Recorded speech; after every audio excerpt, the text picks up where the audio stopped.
प्रणव का वाच्य ईश्वर, वाचक का होता है बोध, और जिसका बोध होता है उसे क्या कहते हैं? हाँ, बोध।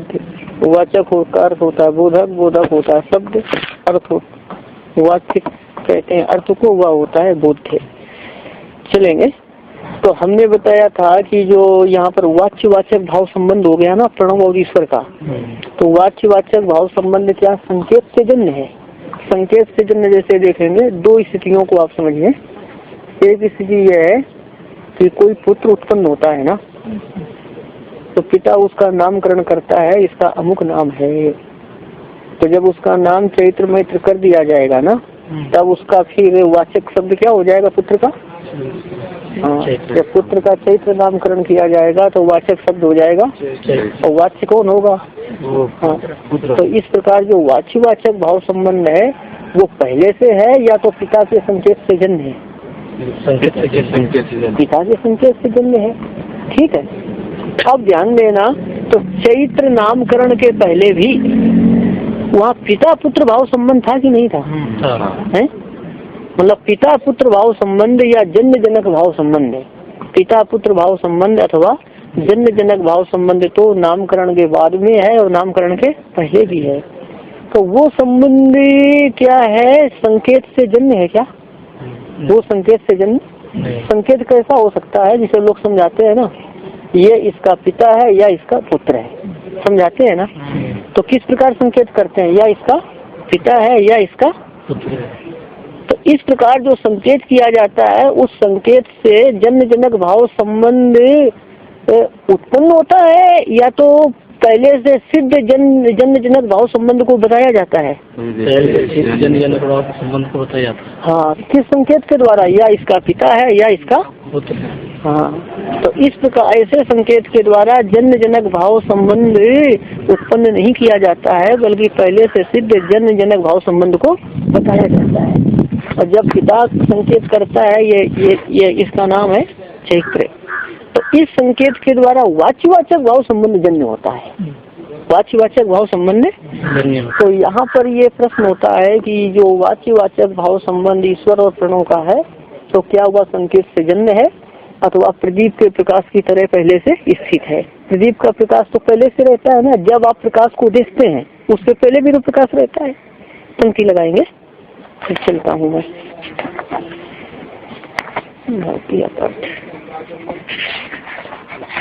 हाँ, किम अस्य, अस्य से क्या लेना है? ईश्वर से प्रणव से क्या है? ईश्वर से प्रणव से क्या? वाच्य वाचकत्व लिखा है ना आगे। वाच्य वाचकत्व का अर्थ है वाच्य वाचक भाव संबंध। ईश्वर और प्रणव का वाच्य वाचक भाव संबंध क्या संकेत से जन्य है? क्या संकेत से जन्य है? कौन सा संबंध है? वाच्य वाचक भाव संबंध। संकेत से जन्य, इसे पिता पुत्र का नाम रखता है, इसे चैत्र कहेंगे। तो यहाँ पर वाच्य वाचक भाव संबंध क्या है? संकेत से। तो क्या यहाँ भी ईश्वर और प्रणव का वाच्यवाचक भाव संबंध क्या संकेत से जन्य है? अर्थ करते अथवा प्रदीप के प्रकाश की तरह, मतलब दीपक के प्रकाश की तरह अवस्थितम, वो पहले से ही स्थित है। क्या वाच्यवाचक भाव? प्रथम पक्ष में क्या संकेत कृतम का तो संकेत से जन्य है, संकेत से उत्पन्न होता है। दूसरे पक्ष में वो पहले से स्थित है, जो संकेत से जन्य। तो संकेत से जन्य नहीं है, बल्कि संकेत से बोध केवल कराया जाता है। संबंध पहले से है पर संकेत से बोध। अथवा दीपक के प्रकाश की तरह ईश्वर और प्रणव के वाच्यवाचक भाव संबंध पहले से स्थित है और संकेत से उसका बोध कराया जाता है।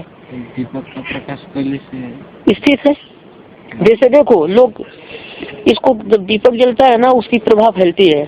कोई पूछेगा इसको क्या कहते हैं, तो आप क्या बोलेंगे? प्रकाश कहते हैं। तो दीपक की प्रभा चारों ओर फैल रही है, कांति फैल रही है। कोई पूछेगा इसे क्या कहते हैं, तो आप क्या कहोगे? प्रकाश कहते हैं। तो यहाँ पर तो जो प्रकाश वाचक शब्द आपने बता दिया, वाच्य कौन हो गया? वो प्रकाश हो गया। तो वाच्यवाचक भाव संबंध यहाँ पर संकेत, आपके संकेत से जन्य है। एक मिनट, मतलब प्रदीप का प्रकाश तो पहले से स्थित है। प्रदीप का प्रकाश तो पहले से स्थित है। वो क्या है? प्रदीप का प्रकाश पहले से स्थित है। वो प्रकाश संकेत से जन्य नहीं है। प्रदीप का प्रकाश तो जब आपने किसी को समझाया इसको प्रकाश कहते हैं, तो जब आपने संकेत किया इसको क्या कहते हैं? प्रकाश। तो आपके संकेत से जन्य है प्रदीप का प्रकाश, या तो प्रदीप का प्रकाश आपके संकेत करने के पहले से स्थित है? ऐसे समझेंगे। किसी ने पूछा इसको क्या कहते हैं जो दीपक की कांति चारों ओर फैलती है, आप क्या बताएंगे? इसको प्रकाश कहते हैं। तो यहाँ पर जो प्रदीप का जो प्रकाश है वो संकेत से जन्य है या पहले से है? पहले। तो इतना समझना है, ठीक है। नहीं, प्रकाश पदार्थ को नहीं लेना है, प्रकाश को ही लेना है। किसको लेना है? प्रकाश को ही लेना है। प्रकाश तो जैसे किसी ने पूछा इसको क्या कहते हैं, आप क्या बोलेंगे? इसको प्रकाश कहते हैं। आपने क्या संकेत किया? प्रकाश। तो जब आपने संकेत किया इसे प्रकाश कहते हैं, तो यहाँ पर प्रदीप का प्रकाश हुआ, अच्छीवाचक भाव संबंधी नहीं, प्रदीप का प्रकाश तो क्या है? वो पहले से ही है। प्रदीप का प्रकाश क्या है? पहले से ही है। ऐसा और कुछ चिंतन हो तो फिर सोचिएगा, फिर बताइएगा। कोई आपके नए विचार उठते हो तो आप बता सकते हैं, उस पर भी विचार किया जाएगा। अब देखेंगे हिंदी में अर्थ दिया था क्या? हिंदी में जो है ना दीप के प्रकाश के जो पदार्थ है, पदार्थ को लेकर अर्थ। तो आप ये बताइए, इसे देखता हूँ, वो भी देखता हूँ मैं। पहले पंक्ति लगाएंगे। यहाँ पर क्या है? क्या प्रणव और ईश्वर का वाच्यवाचक भाव संबंध प्रदीप के प्रकाश की तरह पहले से स्थित है। प्रदीप के प्रकाश के समान पहले से क्या स्थित है? वाच्यवाचक भाव संबंध। जैसे प्रदीप का प्रकाश पहले से स्थित होता है, मतलब प्रदीप का प्रकाश संकेत से उत्पन्न नहीं होता है, वो पहले से स्थित होता है। संकेत से केवल बोध कराया जाता है। प्रदीप के प्रकाश का संकेत से बोध कराया जाता है। अब क्या आपका कहना है? हिंदी में कैसा है? बोलो, हिंदी क्या है बताना। जो पदार्थ प्रकाशित होते हैं ना, उस प्रकाश से जो पदार्थ प्रकाशित होते हैं वो उत्पन्न नहीं होते, मतलब बोध। अच्छा, हिंदी व्याख्याकार ने ऐसा कहा है।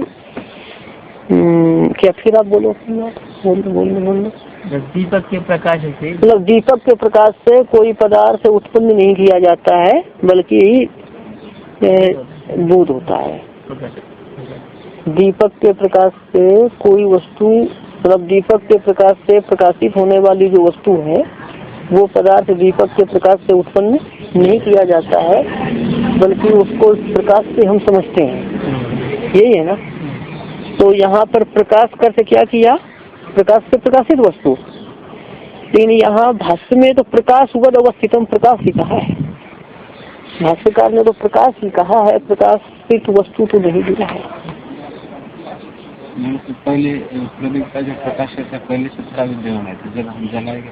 अरे भाई, तो ऐसा तो प्रकाशित वस्तु भी पहले से विद्यमान रहती है क्या? प्रदीप के प्रकाश से जो प्रकाशित वस्तु है वो वस्तु वहाँ रखने से पहले रहती है क्या?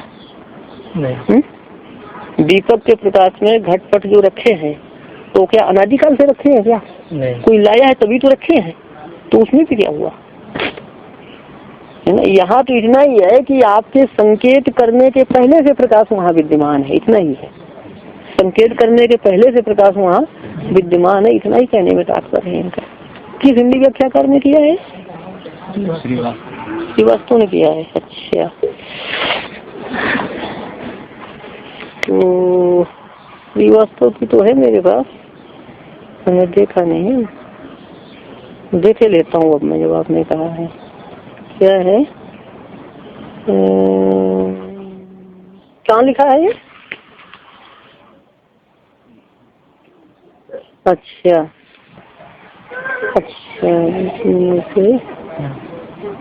प्रदीप के, अच्छा इन्होंने क्या किया है कि वो थोड़ा समास करके लगाया है।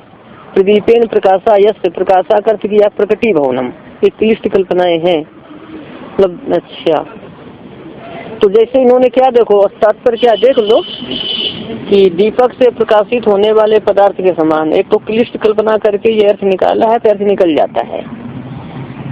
पहले से उपस्थित रहता है, बाद में संकेत के द्वारा क्या है उसका बोध हो जाता है। किसका? उस पदार्थ का। प्रदीप के प्रकाश में जो वस्तु स्थित है वो पहले से है, और संकेत से क्या हो जाता है? उसका बोध हो जाता है। तो अब ध्यान देना, तो प्रकाश को ही लेकर के तो समझा जा सकता है, प्रकाश को लेकर ही समझा जा सकता है कि प्रदीप का प्रकाश भी संकेत करने के पहले से है और संकेत से उसका बोध भर हो जाता है। तो प्रदीप का प्रकाश यहाँ किसके साथ उपमा करना है? वाच्यवाचक भाव संबंध के साथ, कि जैसे वाच्यवाचक भाव संबंध क्या प्रदीप के प्रकाश की तरह। तो प्रकाश से अर्थ निकल जाता है तो अब क्यों क्लिष्ट कल्पना करके दूसरा अर्थ निकालें? यदि ऐसे न निकलता तो हम उसको मान लेते। हाँ, ऐसे न निकलता तो उसको मान लेते, जब ऐसे अर्थ निकल जाता है तो हम उसको क्यों माने? बात ही समझ में। अच्छा, अलग ठीक है, ऐसे भी संगति लग जाती है,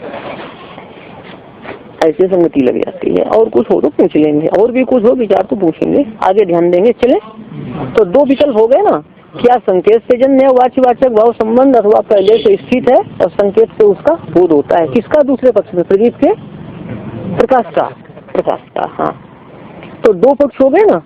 तो इसमें ये बताते हैं भाष्यकार, इसमें द्वितीय पक्ष को मान्यता देते हैं भाष्यकार। अस्य वाचकस्य वाच्यम सा संबंध स्थित। अस्य वाच्य से मतलब भी इसको क्या कहेंगे? अस्य वाच्य से, कि वाच्य इस अस्य से क्या लेना? वाच्य से वाच्य ईश्वर का वाचक के साथ संबंध प्रदीप के प्रकाश के समान पहले से स्थित है। बात आई समझ में? क्या वाच्य ईश्वर का वाचक प्रणों के साथ, वाच्य ईश्वर का वाचक प्रणों के साथ संबंध पहले से विद्यमान है, या प्रदीप के प्रकाश के समान पहले से विद्यमान है। आया? अच्छा, अब संकेत तू ईश्वर से इसिता में अर्थम अभिनयति। तू ईश्वर से संकेता, किंतु ईश्वर का संकेत इसितम अर्थम एव का अर्थ है पहले से विद्यमान अर्थ का ही, किंतु ईश्वर का संकेत पहले से विद्यमान अर्थ का ही अभिनयति का अर्थ है बोधयति, बोध कराता है। ईश्वर का संकेत पहले से विद्यमान अर्थ का ही बोध कराता है। बैठ जाओ, यहीं बैठ जाओ, बैठिए। किंतु ईश्वर का संकेत पहले से विद्यमान अर्थ का ही बोध कराता है। तो ये बताइए, अभी थोड़ा बैठ सकते? गाड़ी है। हाँ, थोड़ा 2 मिनट। हाँ, ठीक है, ठीक है। करता है कि पहले से स्थित वाच्यवाचक, पहले से स्थित वाच्यवाचक भाव संबंध का बोध कराता है। पंक्ति लगाएंगे, संकेता तू ईश्वर से संकेता, किंतु ईश्वर का संकेत स्थितम का अर्थ है पहले से विद्यमान, और अर्थम से लेना है वाच्यवाचक भाव संबंधम। अर्थम से क्या लेना है? वाच्यवाचक भाव। किंतु ईश्वर का संकेत पहले से स्थित वाच्यवाचक भाव संबंध का बोध कराता है। अभिनेत का क्या अर्थ है? किसका बोध कराता है? वाच्यवाचक भाव संबंध का बोध कराता है। और वाच्यवाचक भाव संबंध कैसा है? ये पहले से स्थित है। और बोध कौन कराता है? संकेत। किसका संकेत है? हमने बताया कि सब ईश्वर के ही संकेत हैं, कि ईश्वर का प्रणव कहना चाहिए। ये किसका संकेत है? ईश्वर का। भगवान सृष्टि करके और सब बोध कराते हैं, ये गंगा है, ये हिमालय है, ये आकाश है, ऐसा। तो संकेत ईश्वर का है, ऐसा। अब ध्यान देंगे, अब इसको समझाते हैं। तो वाच्यवाचक भाव संबंध पहले से स्थित है, इसको बता रहे हैं। यथा अवस्थितः पिता पुत्र्यो संबंधः संकेतेन अवदुध्यते। यथा अवस्थिता, जैसे पहले से स्थित पिता और पुत्र का संबंध है। पिता और पुत्र का संबंध पहले से स्थित मतलब बताया गया कि ये पिता है, ये पुत्र है। तो इस प्रकार संकेत करने के पहले ही तो उनका संबंध स्थित है ना। जैसे 2 व्यक्ति आए, उन्होंने बताया कि मैं पिता हूँ, ये पुत्र है, तो इस संकेत के पहले ही उनका क्या है? जन्म जनक भाव संबंध है। पंक्ति लगाएंगे, जैसे पहले से स्थित पिता और पुत्र का जन्म जनक भाव संबंध है। पिता और पुत्र का जन्म जनक भाव संबंध। अब आगे चलेंगे। अयम अस्य पिता, या इसका पिता है। अयम अस्य पुत्र, या इसका पुत्र है। इति संकेतेन अवदोच्यते, इति संकेतेन अवदोच्यते, इस संकेत के द्वारा ज्ञात होता है। संकेत किस प्रकार किया जाता है? अयम अस्य पिता, अयम अस्य पुत्र, इस प्रकार संकेत किया जाता है। संकेत के द्वारा क्या ज्ञात होता है? संबंध है। कौन सा संबंध है? अब वो संबंध कैसा है? पहले से स्थित है। दोबारा लगाएंगे, जैसे जिस प्रकार पहले से स्थित पिता और पुत्र का जन्म जनक भाव संबंध, या इसका पिता है या इसका पुत्र है, इस प्रकार संकेत से ज्ञात होता है। अच्छा, तो लग गई पंक्ति आपको? तो यहाँ पर जैसे यथा दृष्टांत है ना, कि जैसे यहाँ पर जन्म जनक भाव संबंध पहले से स्थित है और संकेत से ज्ञात होता है, ये दृष्टांत है, तथा से समझ लेंगे। उसी प्रकार प्रणव और ईश्वर का वाच्यवाचक भाव संबंध पहले से स्थित है और वो क्या है कि संकेत से ज्ञात होता है। ये दृष्टांत हो गया। अब देखेंगे, तो जैसे इस कल्प में ईश्वर को प्रणव कहा जाता है, ऐसे पूर्व कल्पों में भी उसको क्या कहा जाता है? प्रणव। तो वही सर्गांतरेषु अपि वाच्यवाचक शक्ति अपेक्षा तथा एवं संकेता क्रियते।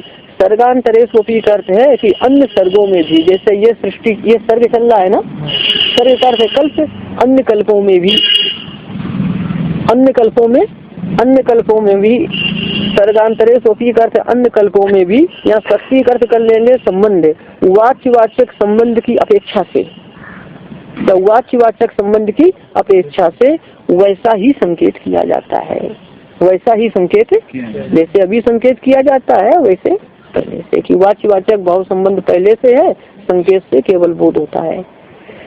कि अन्य कल्पों में भी वाच्यवाचक संबंध की अपेक्षा वाला, वाच्यवाचक भाव संबंध की अपेक्षा वाला वैसा ही संकेत किया जाता है, कैसा जैसा भी है। अब ध्यान देंगे, संप्रतिपत्ति नित्यतया, संप्रतिपत्ति का अर्थ है सदृश व्यवहार परंपरा, समान व्यवहार परंपरा। समान व्यवहार परंपरा मतलब जैसे इस कल्प में इसको कहते हैं गंगा, ये गंगा है, ये हिमालय है, ये पृथ्वी है, ये आकाश है, ऐसा व्यवहार चलता है ना। तो ये समान व्यवहार, जैसा अभी हम लोग व्यवहार कर रहे हैं ऐसा पहले भी लोग व्यवहार करते थे, और आगे भी ऐसा व्यवहार करेंगे।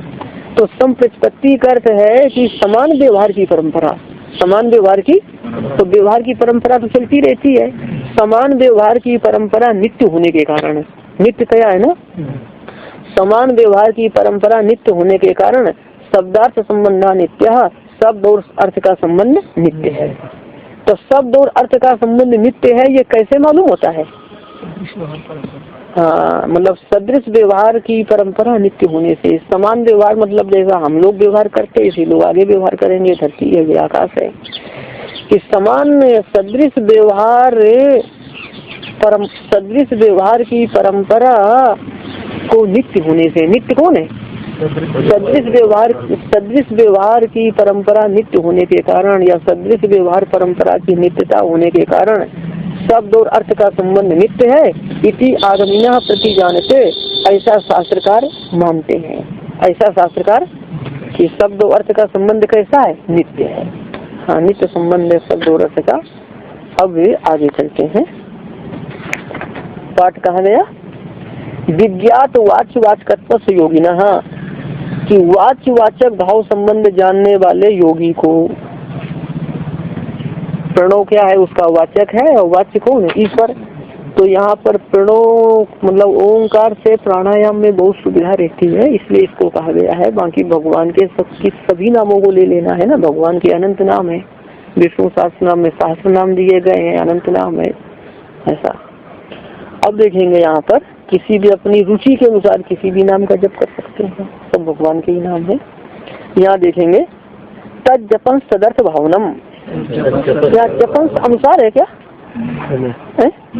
नहीं है ना, तद जपस तदर्थ भावनम। हाँ ये ठीक है, तद जपस तदर्थ भावनम है ना। तो तद जपः तदर्थ भावनम, यहाँ तस् जपा तद जपः, कि उसका जप किसका? ओंकार का, प्रणव का जप, और तदर्थ भावनम, और प्रणव के अर्थ की भावना करना चाहिए, प्रणव का जप करना चाहिए और प्रणव के अर्थ का चिंतन करना चाहिए। प्रणव का अर्थ जो परमात्मा है उसका चिंतन करना चाहिए। ध्यान देना, जिस देवता का जप कर रहे हैं ना, जिस देवता के मंत्र का जप कर रहे हैं, जिस देवता के नाम का जप कर रहे हैं, तो स्मरण भी चिंतन भी उसी देवता का होना चाहिए। मुंह से भगवान नाम उच्चारण कर रहे हैं और दूसरी विषय का स्मरण हो रहा है, ये बात अच्छी। यहाँ भावना का अर्थ चिंतन स्मरण, आगे भावना शब्द धारणा ध्यान समाधि अर्थों में बहुत स्थान पर आएगा हर जगह। अच्छा। अच्छा, आगे आएगा भावना सब धारणा ध्यान समाधि अपनी। तो यहाँ चिंतन ले लेना प्रसंगानुसार कि प्रणों का जप तथा प्रणों के अर्थ परमात्मा का चिंतन करना चाहिए। जप करते हुए क्या है, मन कहीं जाता है ना, तो मन को कहाँ ले जाओ, भगवान के स्वरूप में ले जाइए। जो भगवान सर्वव्यापक हैं, सबके अंतरात्मा हैं, सबके प्रेरक हैं और जगत की उत्पत्ति स्थिति लय करने वाले हैं, करुणा वर्णालय हैं, दिव्य मंगल विग्रह वाले हैं, है ना, दिव्य शरीर को धारण करने वाले हैं, नील वर्ण के परमात्मा है। ऐसा जो है ना, उनका चिंतन करना चाहिए परमात्मा का। तो प्रणव का जप, ये नहीं, बहुत लोग सोचते हैं कि प्रणव जो है ना, ये किसका वाचक है, निर्गुण का, और रामकृष्ण विठल शब्द सगुण के वाचक है। ऐसा कुछ नहीं है ना, क्योंकि जो लोग उसमें क्या है, निर्गुण सगुण का भेद मानने वाला वर्ग है, वो भी क्या है कि निर्गुण ब्रह्म को क्या है, वो लक्ष्य ही मानता है, वाच्य मानता है क्या। तो सभी शब्दों का वाच्य तो वो भी सगुण से विशेष को मानता है। तो ऐसा कुछ नहीं जैसा लोग सोचते हैं। और क्या है, उस मत को छोड़ करके कोई भी सगुण निर्गुण का भेद नहीं मान सकता है, सब एक ही है? क्या ऐसा जो है ना, 10 उपनिषदों में कहीं नहीं मिलेगा आपको, ना गीता में कहीं है, ना कहीं मूल सूत्रों में है, ना 10 उपनिषदों में है। 10 उपनिषदों में ऐसा नहीं है। अब ये है कि ब्रह्मा वगैरह है, ये तो नारायण से पर ब्रह्म से न्यून है ही, उसमें कोई संदेह नहीं। लेकिन वैसी जो प्रक्रिया है निर्गुण सगुण की भेद की, वो प्रस्थान त्रयी में कहीं नहीं है, सभी सूत्रों में नहीं है। पढ़ के देख लो, सूत्र मूल देख लो, कहीं नहीं मिलेगा आपको, तो बाहर से लाकर यहाँ लिख दिया जाएगा। हर शब्द परमात्मा का ही वाचक है, तो है ही, हर शब्द का विष्णु पुराण में बताया ही है, विष्णु पुराण में बताया ही, सभी शब्द परमात्मा के वाचक है। और वो कभी बता देंगे, बात तो है ही, परमात्मा के वाचक सभी शब्द हैं। अब जैसे घट शब्द है ना, घट शब्द घट को कहते हुए घट के अंदर विद्यमान परमात्मा को भी कहता है। चैत्र शब्द चैत्र को कहते हुए चैत्र में विद्यमान परमात्मा को भी कहता है। ये जो सविशेषाद्वैत सिद्धांत है ना, विशिष्टाद्वैत सिद्धांत रामानुज का है, उसमें तो माना है कि सभी शब्द परमात्मा को ही कह रहे हैं। घट शब्द घट को कहते हुए घट के अंदर विद्यमान परमात्मा को कहेगा। अंतरात्मा रूप से सब में भगवान विद्यमान है, सभी शब्द उनको ही कहते हैं। तभी ज्ञानी जो है ना, वो सबको क्या समझता है, परमात्मा, सबको परमात्मा समझता है। ये प्रक्रिया अलग है, तो यहाँ पर ध्यान देंगे। लेकिन शास्त्रों में जो नाम भगवान के कहे गए हैं उनका ही जप करना अच्छा है। वो तो ज्ञानी की दृष्टि है ही, उसके लिए कोई भी शब्द सुनाई देगा वो परमात्मा को ही सुनेगा। किसी भी वस्तु को देखेगा उसमें किसको देखेगा, वो तो एक अलग है। तो प्रणव का जप करना चाहिए तथा प्रणव के अर्थ ईश्वर की चिंतन करना चाहिए, ईश्वर का ध्यान करना चाहिए। अब ये बताते हैं भाष्यकार, प्रणव से जपा प्रणवा विधेयस्य च ईश्वरस्य भावनम। प्रणव से जपा कि प्रणव का जप, च मतलब और, प्रणव अविधेयस्य कि प्रणव के वाच्य ईश्वर का चिंतन करना चाहिए, ध्यान करना चाहिए, भावनम कर चिंतनम। प्रणव से जपा कि प्रणव का जप, प्रणव क्या है, भगवान का रुचि के अनुसार कोई कृष्ण जपना चाहे, राम जपना चाहे वो भी जप सकता है, विठल जप सकता है। कि भगवान प्रणव, भगवान नाम प्रणव का जप, प्रणव का जप क्या और प्रणव के वाच्य ईश्वर का चिंतन करना चाहिए। तदस्य योगिना, हाँ यहाँ तद है ना, तो इसका अर्थ ऐसा कर लेना, तद का अर्थ तद अस्य है ना, तो यहाँ पर तस्य अस्य ऐसा समझ लेना आप। क्या तस्य अस्य, तस्य से ले लेना विज्ञात वाच्य वाचकत्व से योगिना, ऊपर से ले लेना है। तस्य अस्य, तस्य से क्या लेंगे, विज्ञात वाच्य वाचकत्व से योगिना कि वाच्य वाचक भाव जानने वाले योगी का। पंक्ति लगाएंगे, प्रणवम जपता चा प्रणवार्थम भाव्यता कि प्रणव का जप करने वाले तथा प्रणव के अर्थ ईश्वर का चिंतन करने वाले, भाव्यता चित्तम एकाग्रम, भाव्यता चित्तम, और अन्य होगा प्रणवम जपता चा प्रणवार्थम भाव्यता सदस्य योगिना चित्तम एकाग्रम संपद्यते कि प्रणव का जप करने वाले तथा प्रणव के अर्थ का चिंतन करने वाले इस योगी की, वाच्य वाचक भाव संबंध जानने वाले इस योगी का। सरल शब्दों में पूर्व में कहेगा इस योगी का, पूर्वोक्त योगी का ऐसा अर्थ कर लेना कि प्रणव का जप करने वाले तथा प्रणव के अर्थ से परमात्मा का चिंतन करने वाले पूर्वोक्त योगी का चित्त एकाग्र हो जाता है, चित्त एकाग्र हो जाता है, चित्त समाहित हो जाता है। एकाग्र चित्त जो होगा उसको जिस लक्ष्य में लगा देंगे वहीं लगा रहेगा, इधर उधर भागेगा नहीं। आप ध्यान, क्योंकि चित्त यदि एक तत्व में लग जाए, एक परमात्मा में लग जाए तो परम शांति प्राप्त होती है। और वो शांति दुनिया में की किसी भी वस्तु से प्राप्त नहीं हो सकती है। तो चित्त एकाग्र न होने के कारण परमात्मा में नहीं लगता है। तो चित्त की एकाग्रता कैसे बताई इन्होंने? प्रणव का जप करने से, प्रणव के अर्थ का चिंतन करने से। तो सबसे बढ़िया साधन तो है भगवान नाम जप करना। उसमें क्या है, इससे अच्छा कुछ नहीं होगा। जिंदगी भर वेदांतों के पन्ने पलटते रहेंगे, पढ़ते पढ़ाते रहेंगे, और जब 30 साल का अभ्यास हुआ बोले अब छोड़ दो तो मन चंचल हो जाता है, एकाग्रता नहीं आ पाती है। तो भगवान की आराधना नहीं की है तो क्या होगा? कुछ नहीं होता इसे। तभी लोग बोलते हैं ये ठीक है जिंदगी भर करते रहना। हाँ, दूसरे प्रसंग से तो अवश्य अच्छा है, सांसारिक प्रसंग से, लेकिन इससे कोई परम कल्याण नहीं होना है। ईश्वर की आराधना चाहिए। प्रणव का जब पंक्ति लग जाएगी, तथा चा उक्तम चा तथा उक्तम और वैसा कहा है, ये विष्णु पुराण का वचन है। विष्णु पुराण का वचन है, क्या है? चा तथा उक्तम और वैसा कहा है। ब्रह्मसूत्र में भी है ना, आसीना संभवात, बैठ करके उपासना करना चाहिए। इस प्रकरण में जो है ना बहुत उसका साधक के लिए अभ्यास बताया है, लेकिन उसको फिर गौण कर देते पढ़ाने वाले। तो वैसा खुद आचरण खुद करते नहीं है तो उसको महत्व दे नहीं सकते हैं। इसके बीच में क्या है, उसमें बहुत कुछ बताया है उपासना के लिए, पूरी विधि बताई है उसमें। तो उसको फिर, क्योंकि आगे सब खत्म हो जाएगा ना, ये साधन करने लगो तो फिर बात ही खत्म हो जाएगी। आगे क्या तथा उत्तम और वैसा कहा गया है। क्या कहा गया है? स्वाध्यायाद योगम आसीत। स्वाध्यायात, स्वाध्याय के दो अर्थ होते हैं, जो शास्त्रों का अध्ययन और जप। विष्णु पुराण की विष्णु चित्ती व्याख्या में दोनों अर्थ दिए हैं। विष्णु पुराण का श्लोक है, तो यहाँ पर ध्यान देना। जब स्वाध्याय के दो अर्थ हैं, क्या? नाम जप, भगवान नाम जप और शास्त्रों का अध्ययन। पर यहाँ तज्जपस्त भावनम यहाँ पर उद्धृत किया गया है, तो स्वाध्याय का क्या अर्थ होगा? भगवान नाम जप होगा ना। कि स्वाध्यायात कि भगवान नाम जप से या ओंकार के जप से योगम आसीत, ओंकार के जप से योगम आसीत का अर्थ है ईश्वर का चिंतन करना चाहिए।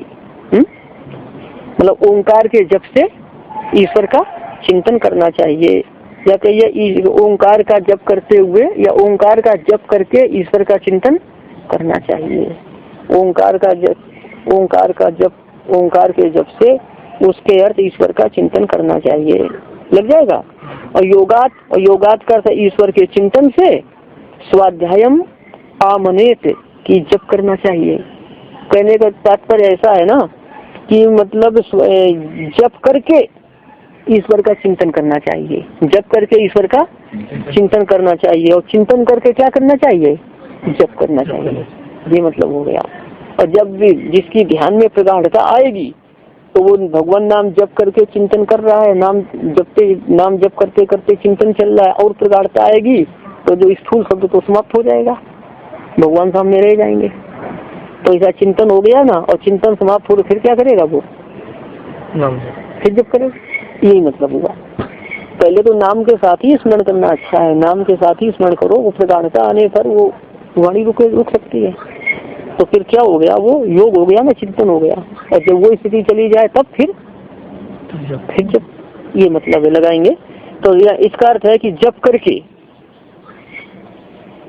इसका क्या कहें कि मतलब जब ये स्वाध्यायात का अर्थ है कि ओंकार का जप करके चिंतन करना चाहिए, या ओंकार का जप करके परमात्मा का ध्यान करना चाहिए, और परमात्मा का ध्यान करके ओंकार का जप करना चाहिए। स्वाध्याय योग संपत्तिया, योग और चिंतन या योग और ध्यान की निष्पत्ति से, योग और ध्यान की निष्पत्ति से परमात्मा का साक्षात्कार होता है। जप और ध्यान की निष्पत्ति से, स्वाध्याय का अर्थ जप, भगवान नाम जप और ध्यान की निष्पत्ति से क्या होता है? परमात्मा का साक्षात्कार होता है। तो परमात्मा के साक्षात्कार का सीधा साधन बता दिया है। अच्छा जी, तो अब ध्यान देंगे। तो चिंतन से क्या हो जाएगा? साक्षात्कार होता है। अब ध्यान देंगे किंचा अस्य भवति, अच्छा और इस योगी का क्या होता है? इस योगी का क्या होता है? तो देखो, इस योगी को क्या मतलब और इस योगी को क्या फल प्राप्त होता है? और इस योगी को क्या फल प्राप्त होता है। मतलब उनका नाम जप करने से और उनकी आराधना करने से, उनका ध्यान करने से क्या फल प्राप्त होता है, तो बताते हैं ततः प्रत्यक्ष चेतनाधिगमो प्यंतराया भावस्य, ततः प्रत्यक्ष चेतनाधिगमः अपि है अंतराया भावाच्या, ततः प्रत्यक्ष चेतनाधिगमः अपि अंतराया भावाच्या। यहाँ पर तथा है तो तथा का अर्थ क्या करेंगे कि प्रणव का जप और प्रणव के अर्थ का ध्यान करने से, प्रणव का जप और ईश्वर का ध्यान करने से, प्रणव का जप और ईश्वर का ध्यान करने से क्या होता है, प्रत्यक्ष चेतनाधिगमा। प्रत्यक्ष चेतन का अर्थ है प्रत्येक आत्मा या अंतरात्मा, अपनी आत्मा समझ लेना। प्रत्यक्ष चेतन का अर्थ है प्रत्येक आत्मा, अपनी अंतरात्मा, अपनी अंतरात्मा की। तथा का अर्थ है कि प्रणव का जप और ईश्वर का ध्यान करने से अपनी अंतरात्मा का साक्षात्कार। अधिगम का अर्थ है साक्षात्कार, अपनी अंतरात्मा का साक्षात्कार। अपि अंतराया भावाच्या, क्या अंतराया भावा, अपि अंतराय का अर्थ होता है विघ्न और विघ्न का अभाव, अपि का अर्थ भी और विघ्न का अभाव भी होता है। पहले विघ्न का अभाव होगा कि पहले अंतरात्मा का साक्षात्कार होगा। हाँ, पाठक क्रम दर्शक क्रमो बलिया, तो ऐसा अर्थ करेंगे। तथा का सूत्र का अर्थ होगा कि प्रणव का जप और ईश्वर का ध्यान करने से विघ्नों का अभाव तथा अपनी अंतरात्मा का साक्षात्कार भी होता है। पहले क्या अर्थ करेंगे, अंतराया भावा, क्या प्रत्यक्ष चेतना अधिगमा की विघ्नों का अभाव और अपनी अंतरात्मा का साक्षात्कार भी हो जाता है। किससे हो जाता है, भगवान नाम जप से और उनका ध्यान करने से। यहाँ भाष्य में आया था ना, ऐसा करने से परमात्मा का साक्षात्कार होता है। तो परमात्मा का साक्षात्कार होगा और परमात्मा का साक्षात्कार होने पर उनके अनुग्रह से अपनी अंतरात्मा का साक्षात्कार हो जाएगा। ऐसा सूत्र भाष्य को मिला लीजिए। सूत्र भाष्य को जब मिलाएंगे तो क्या होगा कि प्रणव का जप करने से और भगवान का ध्यान करने से तो भगवान का साक्षात्कार होने पर उनके अनुग्रह से क्या होगा, अपनी अंतरात्मा का। सूत्र भाष्य को मिलाकर ऐसा अर्थ करना अच्छा रहेगा। भाव में प्रधान का अर्थ हो गया। एक मिनट, अभी भाष्य में आ रही है आपकी बात, है ना, भाष्य में आ रही है आपकी बात। एक मिनट, एक पंक्ति लग जाने दो भाष्य की। ये तावद अंतराया व्याधि प्रवृत्तया थे, तावद तो वाक्यालंकार में है। ये तावद अंतराया व्याधि प्रवृत्तया, अंतराया का अर्थ विघ्न, किसके विघ्न, योग के विघ्न, योग मार्ग के विघ्न जो व्याधि आदि हैं। व्याधि का अर्थ रोग, योग मार्ग के विघ्न क्या है, व्याधि आदि। व्याधि रहने पर क्या योग साधना होगी, और व्याधि और प्रवृत्ति से क्या लेना है वो अगले सूत्र में दिया है, कौन कौन से विघ्न है। अंतराया कर विघ्न, योग मार्ग, योग साधना के विघ्न जो व्याधि आदि हैं। ते तावत वाक्यालंकार में ते करते हुए विघ्न ईश्वर प्रणिधानात न भवंती, ईश्वर की भक्ति से नहीं होते हैं। ध्यान देंगे, सूत्र में तथा आया है और तथा का अर्थ इन्होंने कर दिया है ईश्वर प्रणिधानात। क्या कर दिया है भाष्यकार ने। और सूत्र से यदि मिलाएंगे तो फिर यहाँ पर तथा से क्या लेना चाहिए, पूर्व सूत्र को मिलाओ। तब सर्वनाम है, ये पूर्व का परामर्शक होता है। तो मतलब तथा करते उससे, किससे, ओंकार जप से और ईश्वर का ध्यान से। ठीक है, सूत्र से मिलाएंगे तो ओंकार का जप और ईश्वर का ध्यान ये आएगा तथा का। और भाष्यकार ने क्या कहा है, ईश्वर प्रणिधान कहा है। तो इससे क्या मालूम हुआ, ईश्वर प्रणिधान या ईश्वर की भक्ति क्या है, भगवान नाम का जप और भगवान का ध्यान, यही ईश्वर प्रणिधान है। हो गया ना स्पष्ट। जो ईश्वर प्रणिधान हुआ जो सूत्र आया था, तो भाष्यकार को ईश्वर प्रणिधान से क्या लेना है, हाँ बस मेल हो गया। हाँ कि वो सदर भावनम यही प्रणिधान है, यही आप कहना चाहते थे। हाँ वही कहना था, तो वही हो गया, वही आ गया कि वो ईश्वर की भक्ति से नहीं होते। वहाँ आया था ईश्वर प्रणिधानम, क्या था, भक्ति विशेषा था क्या, भाष्यकार ने कहा था ईश्वर प्रणिधान भक्ति विशेष है। तो भक्ति विशेष क्या है, यही भक्ति है, सदर भावनम। अच्छा ये ठीक है, हो गया। अब देखिए यहाँ पर स्वरूप दर्शनम अपि अस्य भवति, अस्य स्वरूप दर्शनम अपि भवति। अस्य कर इस योगी को स्वरूप दर्शन भी हो जाता है। मतलब स्वरूप दर्शन ये प्रत्यक्ष चेतना अधिगम का अर्थ किया है। किसका अर्थ किया है? कि आत्मस्वरूप का दर्शन हो जाता है या आत्मस्वरूप का साक्षात्कार भी हो जाता है। अस्य का अर्थ इस योगी को आत्मस्वरूप का साक्षात्कार भी हो जाता है। स्वरूप दर्शनम ये सूत्र के किस पद का अर्थ है? हाँ, और अंतराया भाव का ऊपर कर दिया। तो इन्होंने क्या किया है? अर्थक क्रम से लिया। पहले अंतराया भाव का व्याख्यान किया, फिर प्रत्यक्ष चेतना अधिगम का व्याख्यान किया भाष्यकार ने। तो साक्षात्कार होता है उसको बताते हैं यथा एव ईश्वर, कि जैसे जिस प्रकार ही जैसे ईश्वर जैसे पुरुषा ईश्वर है ना, जैसे पुरुष विशेष ईश्वर। क्या अर्थ करेंगे? जैसे पुरुषा का पुरुष विशेषा, जैसे पुरुष विशेष ईश्वर शुद्ध है। शुद्ध का अर्थ है यहाँ पर त्रिगुणातीत। शुद्ध का क्या अर्थ है? गुणातीत। सत्वरजतम ये 3 गुण है, इनसे अतीत है ईश्वर। जैसे पुरुषा का पुरुष विशेषा, जैसे पुरुष विशेष ईश्वर गुणातीत है। और प्रसन्ना है ना, प्रसन्ना का अर्थ है यहाँ पर क्लेश से रहित। प्रसन्न का क्या अर्थ है? क्लेश से रहित है। और केवला का अर्थ है कि धर्माधर्म से रहित है। केवला का क्या अर्थ है? धर्माधर्म से रहित है।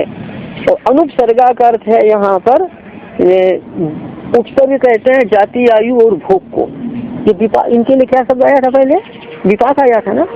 हाँ, तो उपसर्ग से अनुपसर्गा का अर्थ उपसर्ग से रहित है, अर्थात विपाक से रहित है, मतलब जाति, आयु और भोग से रहित है। तथा अयम अपि बुद्धि संवेदी पुरुषा, उसी तथा अयम बुद्धि संवेदी पुरुषा अपि, उसी प्रकार यह बुद्धि का साक्षी पुरुष भी। बुद्धि का साक्षी पुरुष मतलब बुद्धि की वृत्ति का दृष्टा पुरुष, बुद्धि की वृत्ति को जानने वाला पुरुष। वैसे यह बुद्धि का दृष्टा पुरुष भी, बुद्धि की वृत्ति को जानने वाला पुरुष भी। तथा अयम बुद्धि प्रतिसंवेदी पुरुषापि, वैसे बुद्धि का प्रतिसंवेदी पुरुष भी है, बुद्धि का साक्षी पुरुष भी है। कैसा है? शुद्ध है। बुद्धि का साक्षी पुरुष मतलब अपना अंतरात्मा शुद्ध है, मतलब गुणातीत है। प्रसन्ना का मतलब क्या है? क्लेश से रहित है। केवल का अर्थ है धर्माधर्म से रहित है। अनुपसर्गा का अर्थ है जाति, आयु और भोग से। जैसे ईश्वर है वैसे अपनी आत्मा भी उसी प्रकार से क्या है कि गुणातीत है और क्लेश से रहित है, पाप पुण्य से रहित है, जाति, आयु और भोग से रहित है।